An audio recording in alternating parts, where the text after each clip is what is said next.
اس بھائی نے آج مجھے بتایا کہ اس دعا پر عمل کی برکت سے اللہ تعالیٰ نے میرے قرضے کو ختم کر دیا۔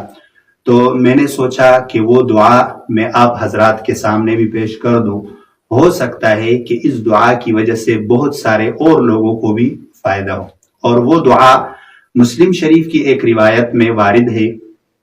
دعا تھوڑی سی لمبی ہے، لیکن اگر آپ اس دعا کو اس طریقے کے ساتھ پڑھیں گے جس طریقے کے ساتھ وہ آپ صلی اللہ علیہ وسلم سے ثابت ہے، تو اللہ تعالیٰ کی ذات سے امید ہے کہ آپ کا جتنا بھی بڑا قرضہ ہوگا وہ اس دعا کی برکت سے ختم ہو جائے گا۔ مسلم شریف کی روایت ہے کہ آپ صلی اللہ علیہ وسلم صحابہ کرام رضوان اللہ علیہم اجمعین کو حکم دیتے تھے کہ جب وہ سونے لگے تو دائیں کروٹ پر لیٹ کر وہ اس دعا کا اہتمام کیا کرے۔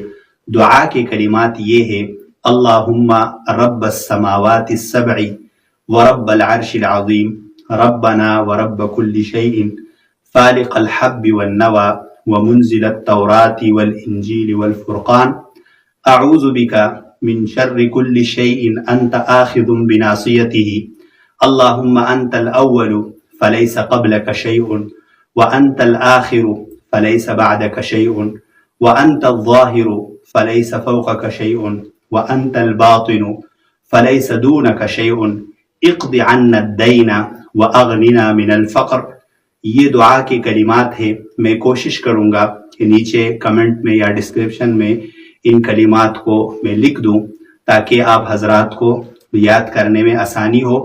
تو اس دعا کے پڑھنے کا طریقہ یہ ہے کہ جب آپ سونے لگے دائیں کروٹ پر لیٹ کر اس دعا کا اہتمام کیا کرے، اس کو یاد کرے، اس کو پڑھا کرے۔ انشاءاللہ اس دعا کی برکت سے آپ کے قرضے ختم ہو جائیں گے۔ اگر اور بھی کوئی پریشانی ہو، غربت ہے، رزق کی تنگی ہے، تو وہ بھی اس دعا کی برکت سے انشاءاللہ ختم ہو جائے۔